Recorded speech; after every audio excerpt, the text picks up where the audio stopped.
Hello dear students, इस video lecture में हम प्लांट एनाटॉमी के अंतर्गत एनाटॉमी ऑफ डाइकोट स्टेम का अध्ययन करेंगे। डियर स्टूडेंट्स,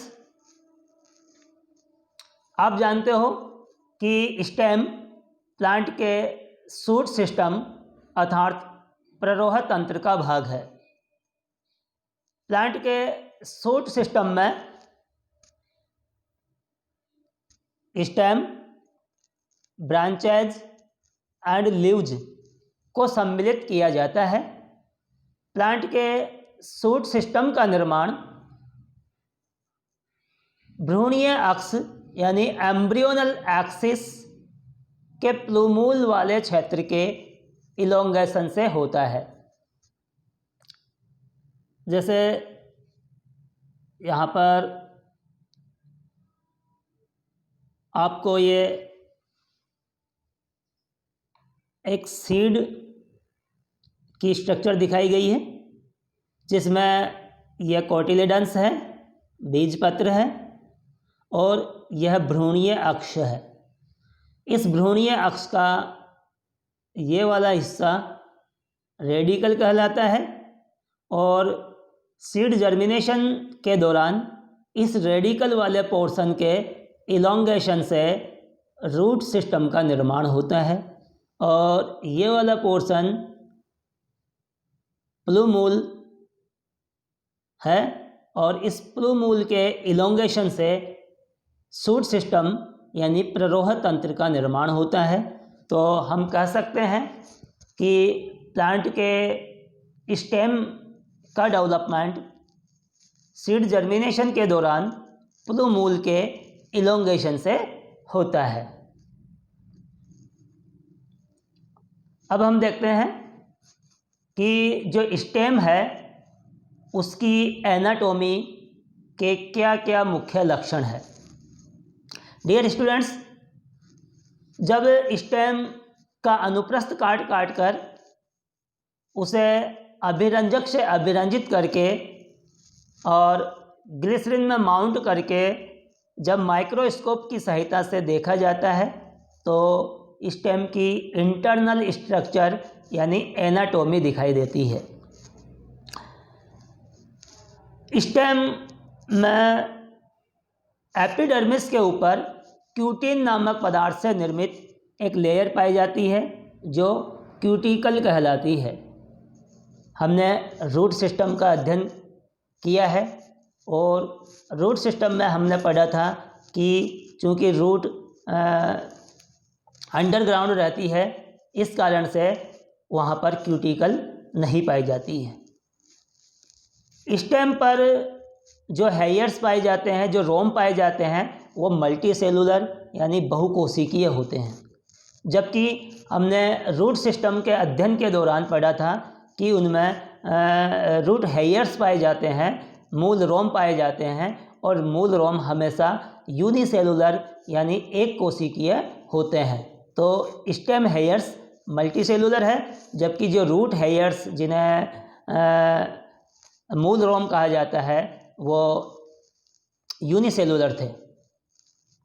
यहाँ पर जो वैस्कुलर बंडल है वो कॉन्जॉइंट होते हैं, कोलेट्रल होते हैं।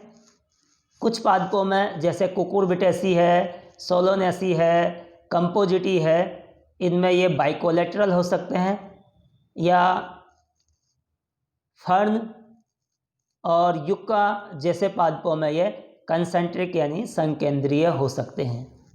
कॉन्जॉइंट, कोलेट्रल, बाइकोलेट्रल और कंसेंट्रिक वैस्कुलर बंडल क्या होते हैं, इनका अध्ययन हम टाइप्स ऑफ वैस्कुलर बंडल्स के अंतर्गत कर चुके हैं।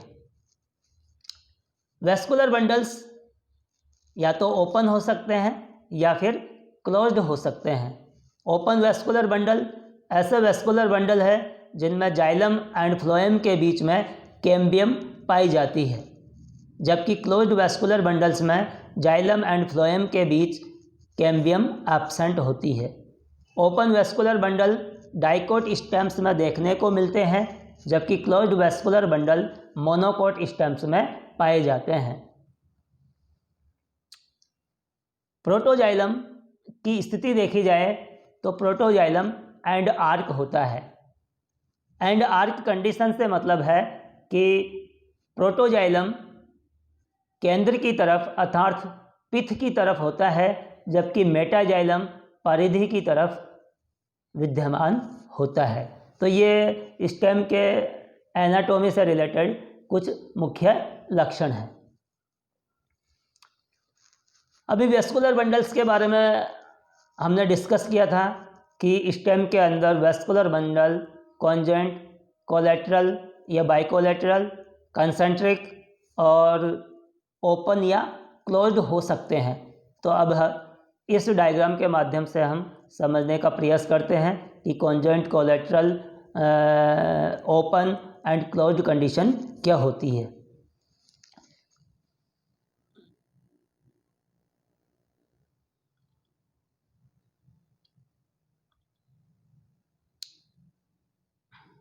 देखिए, ये जो पहला वाला डायग्राम आपको दिखाया गया है वो डाइकोट स्टेम का है, और ये सेकंड वाला जो डायग्राम है वो डाइकोट रूट का है।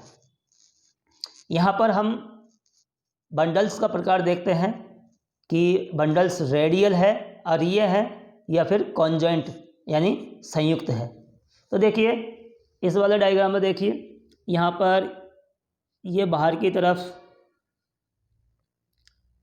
फ्लोएम है, अंदर ये जाइलम स्थित है, और दोनों के बीच में जो एक ये रिंग है, छोटी सी पट्टी का है, ये कैम्बियम है। यहाँ पर जाइलम एंड फ्लोएम दोनों एक ही रेडियस पर है, एक ही त्रिज्या पर है, तो यह कॉन्जॉइंट यानी कि संयुक्त वेस्कुलर बंडल कहलाता है। चूँकि जाइलम एंड फ्लोएम के बीच में कैम्बियम प्रेजेंट है, इस कारण से यह वेस्कुलर बंडल ओपन प्रकार का यानी कि वृद्धि प्रकार का है। सेकंड वाले डायग्राम में देखते हैं जो एक रूट का डायग्राम है। इस वाले डायग्राम में देखिए, ये आपको जाइलम दिखाया गया है, ये दूसरा जाइलम पुल है, और दो जाइलम पुलों के बीच में यहाँ पर ये फ्लोएम आपको दिखाया गया है। तो यहाँ पर जाइलम एक त्रिज्या पर स्थित है और फ्लोएम दूसरी त्रिज्या पर विद्यमान है। जब ये देखिए, ये जाइलम इस त्रिज्या पर है और फ्लोएम इस त्रिज्या पर है। जब जाइलम एंड फ्लोएम दोनों अलग अलग त्रिज्याओं पर विद्यमान होते हैं तो इस प्रकार का vascular bundle radial vascular bundle या अरीय संवहन पुल कहलाता है। और अरीय संवहन पुल जड़ों में यानी कि मूल में यानी कि रूट में देखने को मिलते हैं। तो स्टेम के अंदर वेस्कुलर बंडल हुए कॉन्जेंट और रूट के अंदर वेस्कुलर बंडल हो गए रेडियल। यहाँ पर जाइलम जो रेडियल वेस्कुलर बंडल है जो रूट के अंदर देखने को मिल रहा है, यहाँ पर जाइलम और फ्लोएम के बीच में किसी भी प्रकार का कोई कैम्बियम टिश्यू नहीं है, इस कारण से ये क्लोज्ड प्रकार के वेस्कुलर बंडल है। इसी प्रकार से जो मोनोकोट स्टेम है, उस मोनोकोट स्टेम के वेस्कुलर बंडल्स भी होने में तो कॉन्जॉइंट होते हैं, लेकिन चूंकि कैम्बियम रहित होते हैं इस कारण से वो कॉन्जॉइंट एंड क्लोज्ड प्रकार के वेस्कुलर बंडल होते हैं। तो जो ये वाला वेस्कुलर बंडल है वो कॉन्जॉइंट है, कोलेटरल है और ओपन प्रकार का है। कोलेटरल वेस्कुलर बंडल क्यों?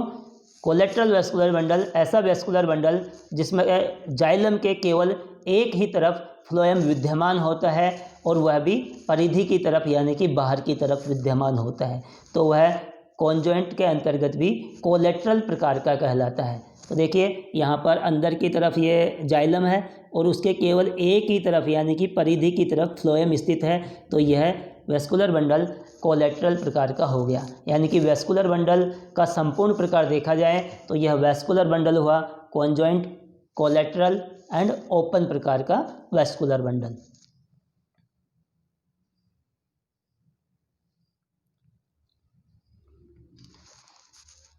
अब डाइकोट स्टेम में यदि इसकी एनाटॉमी देखी जाए तो इसमें सबसे बाहर की तरफ क्यूटिकल पाई जाती है। एपिडर्मिस के ऊपर भी एक लेयर होती है क्यूटिन से निर्मित, जो क्यूटिकल कहलाती है। क्यूटिकल के अंदर की तरफ एक परतीय एपिडर्मिस या बाह्य त्वचा है, और एपिडर्मिस से नीचे की तरफ हाइपोडर्मिस यानी अधस्थ त्वचा है, और उससे अंदर की तरफ जनरल कॉर्टेक्स है, और कॉर्टेक्स से अंदर की तरफ एक परत विद्यमान है, ये वाली परत, ये बाहर की तरफ, जिसको एंडोडर्मिस कहा जाता है। एंडोडर्मिस से अंदर जो ये एक लेयर दिखाई गई है, ये वाली, यह पेरिसाइकल कहलाती है, और पेरिसाइकल को सम्मिलित करते हुए अंदर का संपूर्ण जो भाग है वो स्टील या रंभ कहलाता है। स्टील या रंभ में पेरिसाइकल और वैस्कुलर बंडल्स और पिथ जो कि केंद्र में विद्यमान है, इनको सम्मिलित किया जाता है। यहाँ पर ये डाइकोट स्टेम का सेलुलर डायग्राम आपको दिखाया गया है। सबसे बाहर की तरफ देखिए क्यूटिकल है, जो क्यूटिन नामक पदार्थ से निर्मित है, और यह क्यूटिकल ट्रांसपायरेशन की दर को काफ़ी कम कर देती है। स्टेम की सरफेस पर हेयर्स विद्यमान है, ये हेयर्स है, और देखिए हेयर्स कई सारी कोशिकाओं से निर्मित है, अर्थात मल्टी सेलुलर है। क्यूटिकल के जस्ट नीचे कोशिकाओं की एक परत से निर्मित ये एपिडर्मिस आपको दिखाई गई है। एपिडर्मिस से जस्ट नीचे कोर्टेक्स वाला भाग स्थित है। इस कोर्टेक्स वाले भाग में एपिडर्मिस से जस्ट नीचे हाइपोडर्मिस विद्यमान है।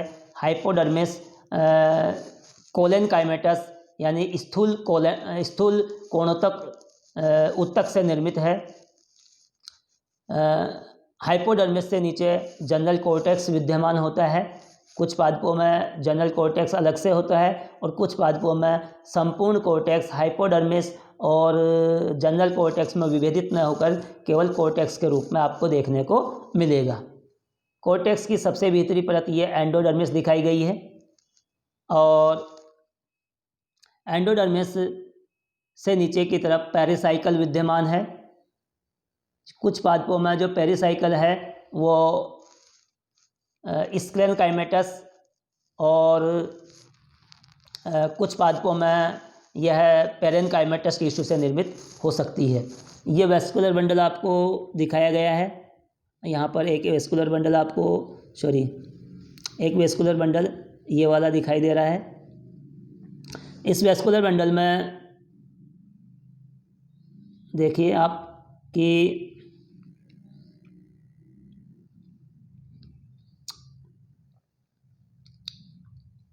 बाहर की तरफ ये फ्लोएम दिखाया गया है, और अंदर की तरफ वाला ये हिस्सा जाइलम का है, और फ्लोएम और जाइलम के बीच में ये पट्टिकाएँ जो नज़र आ रही है ये कैम्बियम की है। यानी कि वेस्कुलर बंडल कॉन्जॉइंट है, कोलैटरल है और ओपन प्रकार का है। प्रोटोजाइलम केंद्र की तरफ विद्यमान है, और इधर की तरफ देखिए ये मेटाजाइलम है। मेटाजाइलम परिधि की तरफ है। जब प्रोटोजाइलम केंद्र की तरफ हो और मेटाजाइलम परिधि की तरफ हो तो इस प्रकार की स्थिति को बोला जाता है एंडार्क, यानी कि अंतः आदिदारुक स्थिति। तो वेस्कुलर बंडल में प्रोटोजाइलम की स्थिति एंड आर्क है, यानी कि अंतः आदिदारुक है। दो वेस्कुलर बंडल्स के मध्य, एक वेस्कुलर बंडल ये और दूसरा वेस्कुलर बंडल इधर वाला ये, दोनों वेस्कुलर बंडल्स के मध्य ये मेडुलरी रे यानी कि मज्जा रश्मि स्थित है, जो कि रेडियल ट्रांसपोर्टेशन यानी कि अरीय संवहन का कार्य करती है। पदार्थों को इधर से इधर की तरफ पहुंचाने का ये कार्य करेगी। अब डाइकोट स्टेम की एनाटॉमी के कुछ मुख्य लक्षण हम देखते हैं। वैसे अभी ये मुख्य लक्षण हम डायग्राम के माध्यम से समझ चुके हैं। तो यहाँ पर जो हेयर्स है वो मल्टी सेलुलर होते हैं, जबकि मोनोकोट स्टेम में हेयर्स सामान्यतः एब्सेंट होंगे। स्टेम है वो बाहर से भीतर की तरफ कई क्षेत्रों में विभेदित होता है। जैसे सबसे बाहर की तरफ क्यूटिकल है, क्यूटिकल से अंदर की तरफ आपको एपिडर्मिस दिखाई गई है, एपिडर्मिस से अंदर की तरफ हाइपोडर्मिस, हाइपोडर्मिस से और भी भीतर की तरफ जनरल कॉर्टेक्स, फिर एंडोडर्मिस, फिर उसके बाद में पेरिसाइकल, वैस्कुलर बंडल्स और सेंटर में पिथ उपस्थित है। और वैस्कुलर बंडल्स के मध्य मेडुलरी रेज यानी कि मज्जा रश्मियाँ विद्यमान है। डाइकोट स्टेम में जो हाइपोडर्मिस है वो कोलन काइमेटस यानी कि स्थूल कोणोत्तक उत्तकों से निर्मित होती है, जबकि मोनोकोट में हाइपोडर्मिस स्क्लेरन काइमेटस यानी कि दृढ़ोतकी उत्तक से निर्मित होती है। कोर्टेक्स कई परतीय पैरेनकाइमेटस कोशिकाओं यानी मृदोतकी कोशिकाओं से निर्मित होता है और एंडोडर्मिस यहाँ पर उपस्थित होती है। जबकि